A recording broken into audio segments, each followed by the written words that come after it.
Hey YouTube, it's Coach Tabe, and it is time for me to finally get around to doing my Q&A, my second Q&A. Thank you to everybody for all of the great questions. Thank you for all of the support, as my channel now has almost 1,200 subscribers, almost 200 more, 20% more than when I first announced the Q&A. That's just amazing. Thank you again to all the subscribers, all the viewers, for all the support. Really do appreciate all the kind comments, all of the suggestions, all of that kind of stuff. Really could not be happier than I am with the way the channel has gone. Enough of that though, let's go ahead and get into the questions.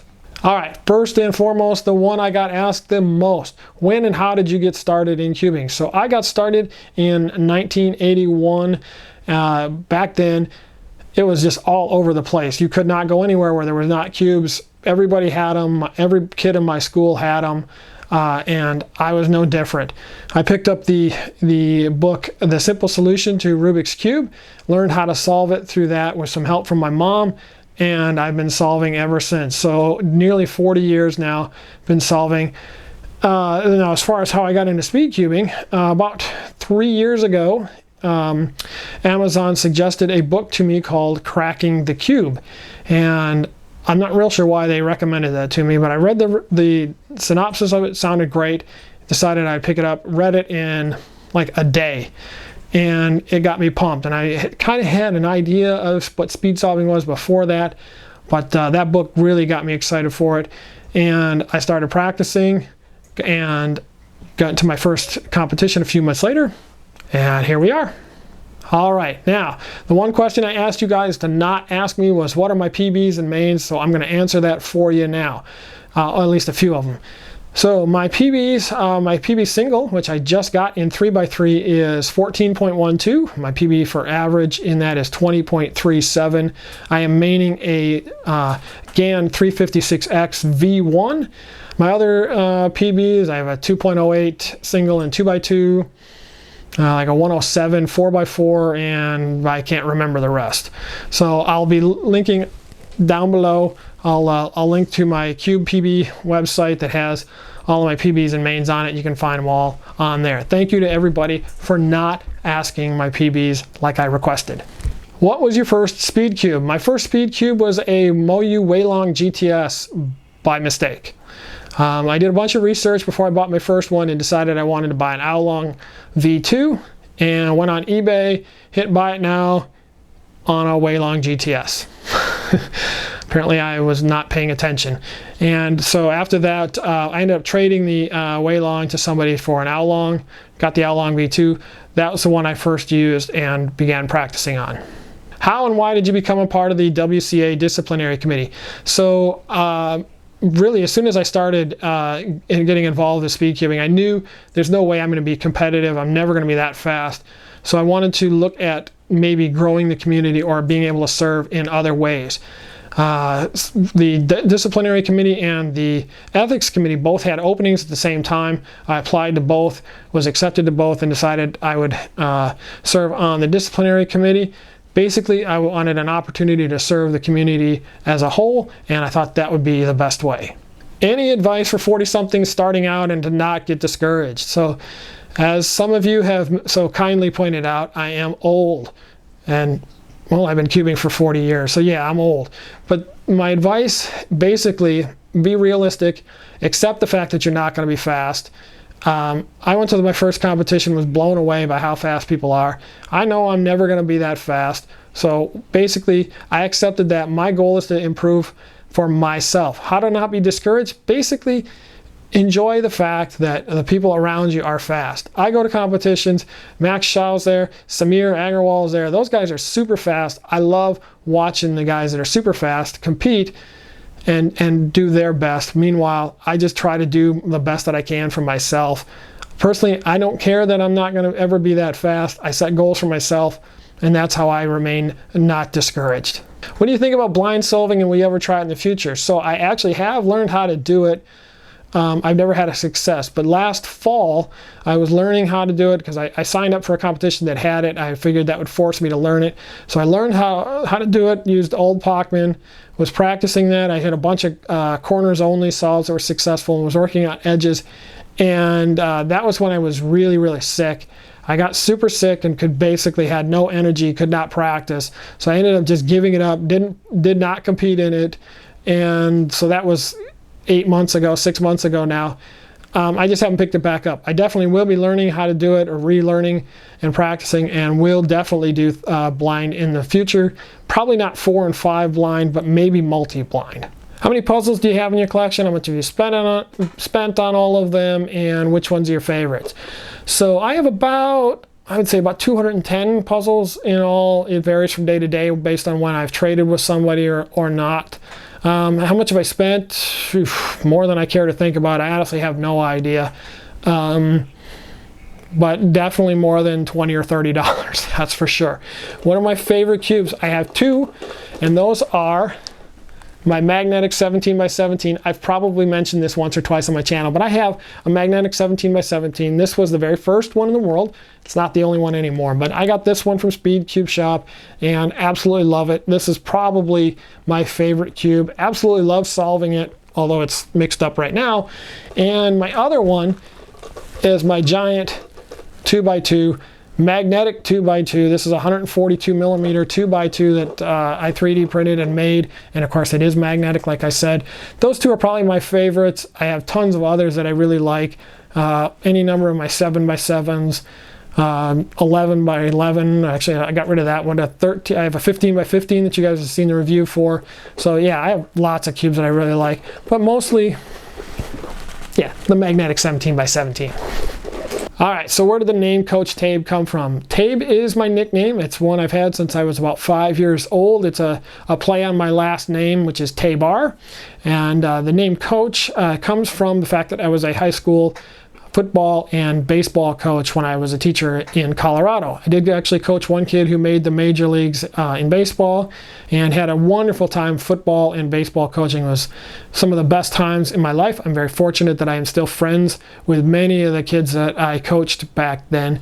And when I was actually signing up online on America Online for a screen name, the name Tabe was somehow taken, and so I combined, I created the name Coach Tabe, and that's kind of been a nickname for me ever since. The controversy about Yusheng Du's world record, how did I feel about that? I'm so glad somebody asked about this, because this is a topic I thought about making a video about for quite a while and just ended up never doing it.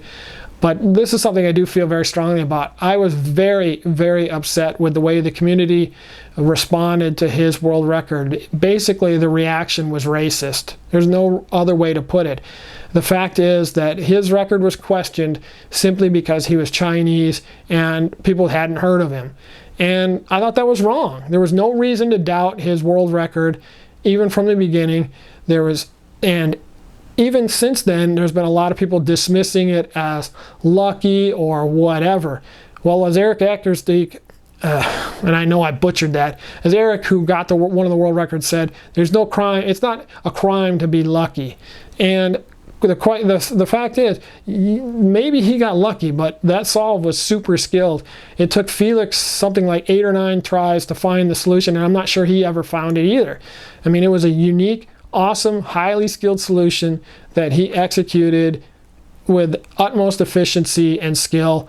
And to have his record at all questioned or tainted or dismissed or any of that stuff is ridiculous. I was terribly upset with the community, very disappointed. That's not who we're supposed to be about.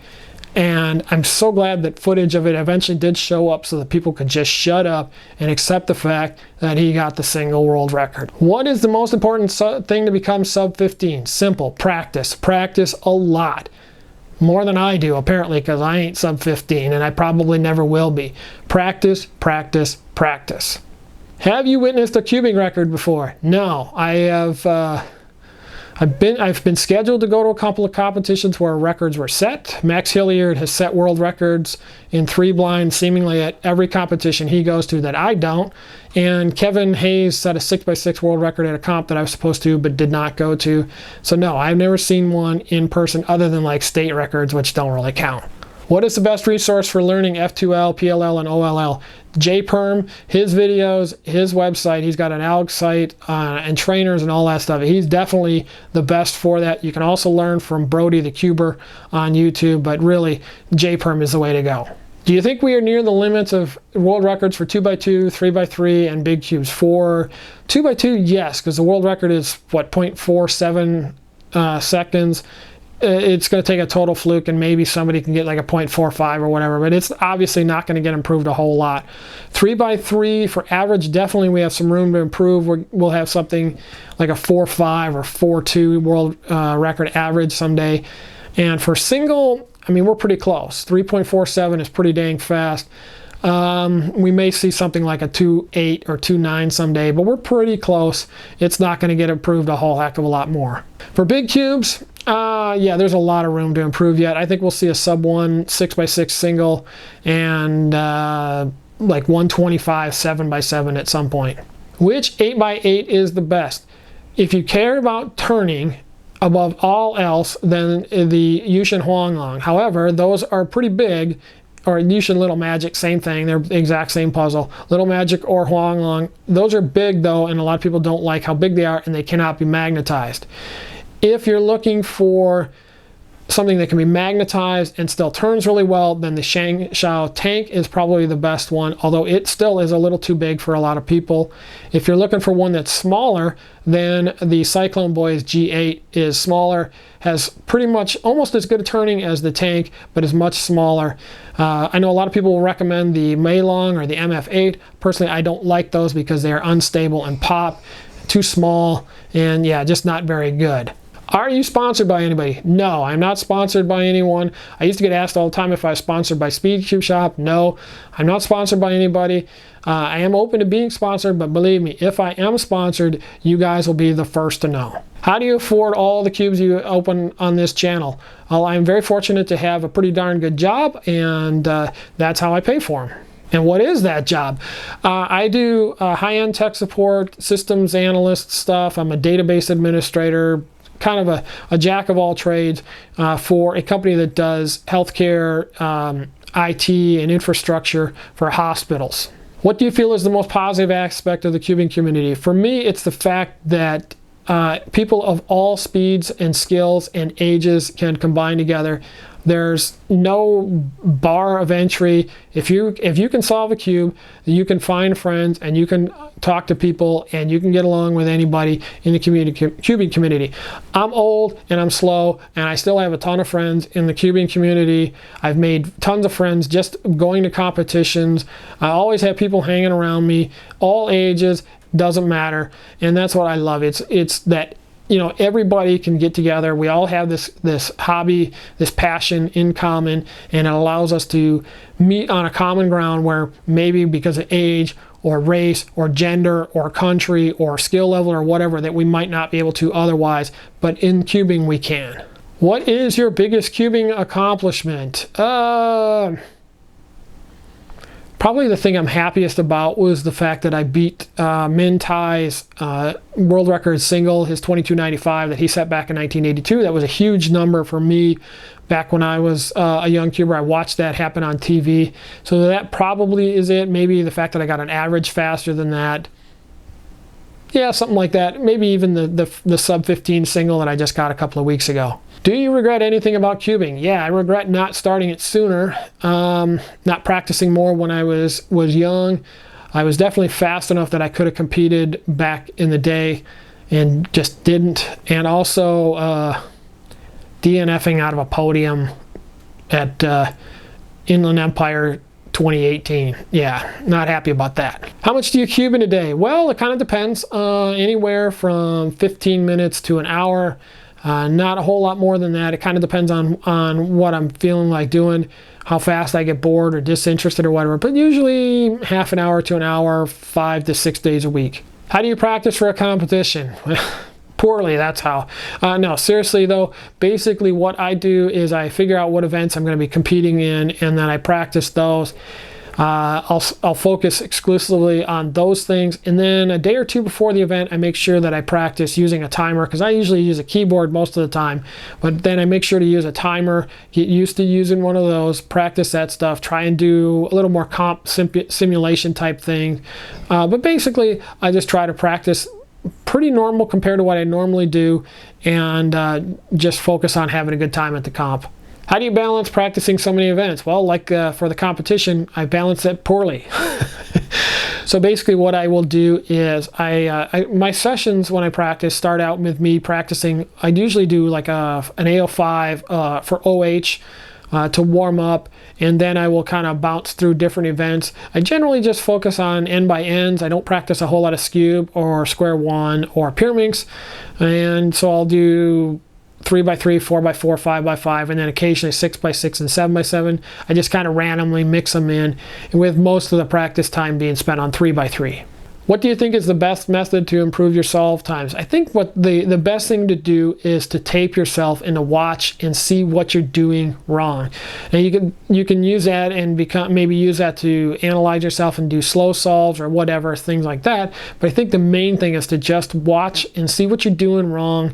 Watch videos of yourself and see what you're doing wrong, and maybe ask people in the community to take a look at your videos and give commentary, and so maybe suggestions on what to do. Which types of puzzles and cubes can you solve? I can solve everything in the WCA, all the official events. I never did do feet, but I can do, obviously I can solve 3x3.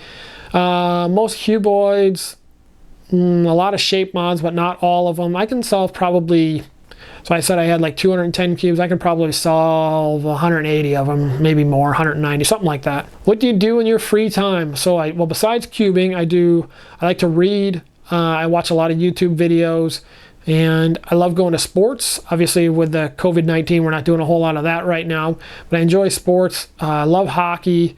I also will play the guitar on occasion and play a lot of video games.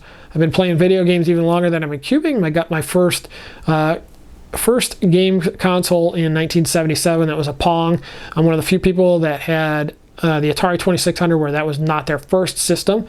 And I love to play video games, mostly adventure stuff like Assassin's Creed, also some platformers like Super Mario, that kind of stuff. What's your next major milestone on YouTube? Getting monetized. I'd like to have that happen someday. They changed the requirements on me, and now I don't qualify yet.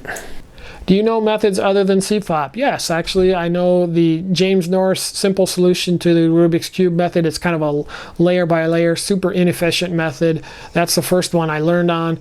But that's about it. I think that's, so like a simple layer by layer method. Maybe I'll do a tutorial on that someday, just so you guys can see what it's like. Other than that, no, I don't. I've kind of thought about learning Rube and just never did. Are you full OLL and full PLL? I am full PLL. I finished that a few months ago. I have sort of been working on full OLL, but not really. I probably know about 20% of them, maybe, something like that. But yes, that is definitely a goal and plan to become full OLL. What is your favorite part of being a YouTuber? Probably when people say to me, "Thank you so much for that review. It really helped. I bought this cube because of what you said and you were right," or "I didn't buy it," or whatever. Stuff like that. Really, really appreciate that. And also just the positive support and feedback that I've gotten in so many comments from people. I could easily have people ripping on me because I'm not very fast, and I don't get that. It's been so awesome, and I really do appreciate it. What are your aims for this year? So I mentioned earlier I want to learn full OLL. That's probably one of them. And maybe finish relearning 3 blind, something like that. How can I remember algorithms easier? So basically what you want to be doing is drilling them over and over. It helps sometimes if you break them down into different triggers, like a sexy move or sledgehammer, or things like that. Or if you notice that this algorithm is similar to that one, like one of the N perms is like a J perm, but with a little bit of setup, that kind of stuff. That can make it easier. But basically what I did is I just drilled stuff over and over and over until it finally stuck. What or which channel inspired you to create this channel on YouTube? So basically I kind of looked around and thought to myself, I'm a teacher. I can probably help with doing tutorials and explain things a little more clearly, a little more thoroughly than some of the tutorials that I've seen on YouTube. And that was kind of the original inspiration. Although I haven't done a ton of tutorials, and I do plan to do more, although I haven't done a lot of them, my goal was to try and create better tutorials than what was available. And also just some of the other channels I'd seen, like JR Cuber and some guys like that, that had done really high quality videos. I thought, I would like to try to do something like that. What is your best tip for going to your first competition? So I don't have just one, I got a bunch. First and foremost is to make sure that you have fun. That's the main idea. Go in with the expectation that you're going to have fun. Secondly, you're going to be slow.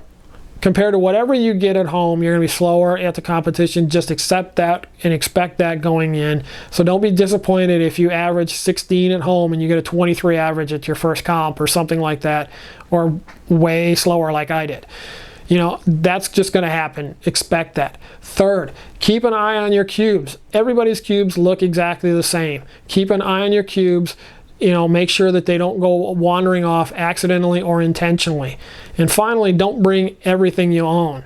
Bring your mains, bring a few to try out, to pass around, to trade or to try out or whatever, but don't bring absolutely everything. And again, have fun.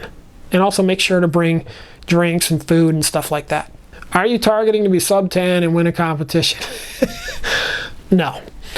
So the competitions I go to have Max Shaw at them, and he's one of the best cubers in the world. I have no chance unless he gets hit by a bus along with 25 other people on the way to the competition. Not a chance of me ever winning. Just not gonna happen. Sub 10, no, not ever gonna happen. I got a 14 single, that's awesome. I'd like to someday get a sub 20 single in comp, that'd be great. But sub 10 or winning, no. No, not a chance.